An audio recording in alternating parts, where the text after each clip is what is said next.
Days in summer, Basil, are apt to linger. Perhaps you will tire sooner than he will. It is a sad thing to think of, but there is no doubt that genius lasts longer than beauty. That accounts for the fact that we all take such pains to over-educate ourselves. In the wild struggle for existence, we want to have something that endures, and so we fill our minds with rubbish and facts in the silly hope of keeping our place.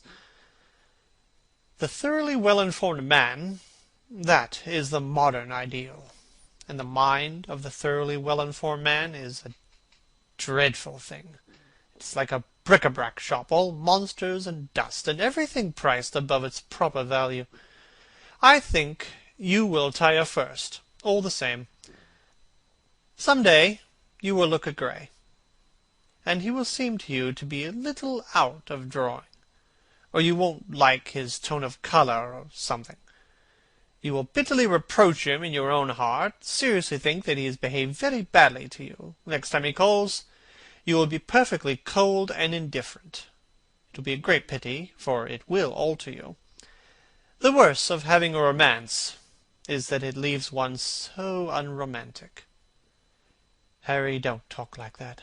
As long as I live, the personality of Dorian Gray will dominate me. You can't feel what I feel. You change too often. Oh, my dear Basil, that is exactly why I can feel it. Those who are faithful know only the pleasures of love. It is the faithless who know love's tragedies. And Lord Henry struck a light on a dainty silver case, and began to smoke a cigarette with a self-conscious and self-satisfied air, as if he had summed up life in a phrase. There was a rustle of chirping sparrows in the ivy, and the blue cloud-shadows chased themselves across the grass like swallows.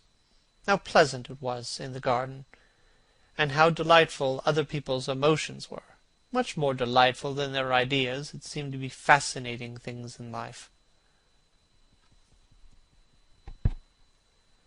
How pleasant it was in the garden, and how delightful other people's emotions were. Much more delightful than their ideas, it seemed to him. One's own soul, and the passions of one's friends, those were the fascinating things in life. He thought with pleasure of the tedious luncheon that he had missed by staying so long with Basil Hallward.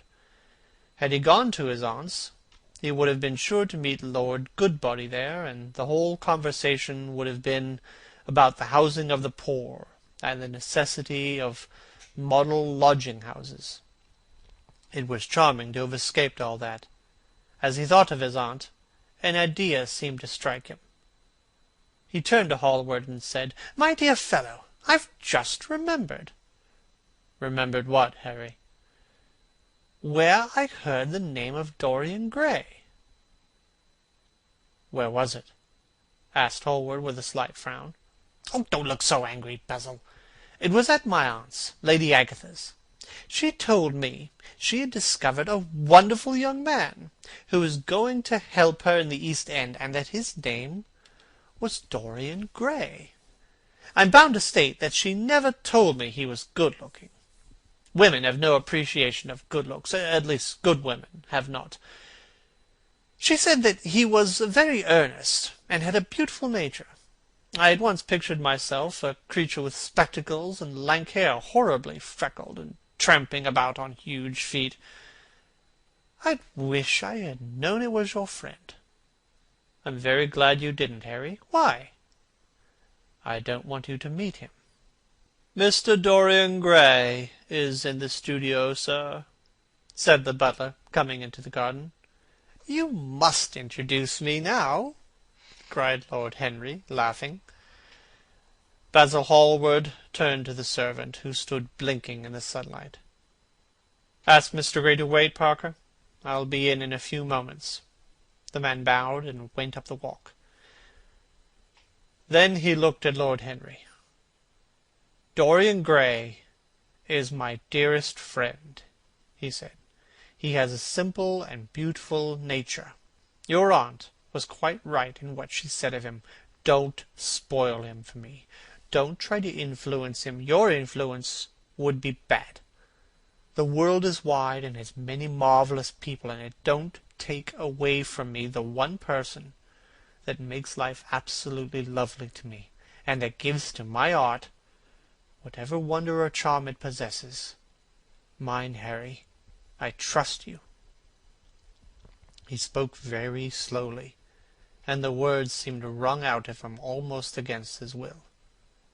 "What nonsense you talk!" said Lord Henry, smiling, and, taking Hallward by the arm, he almost led him into the house. End of Chapter 1 of The Picture of Dorian Gray by Oscar Wilde.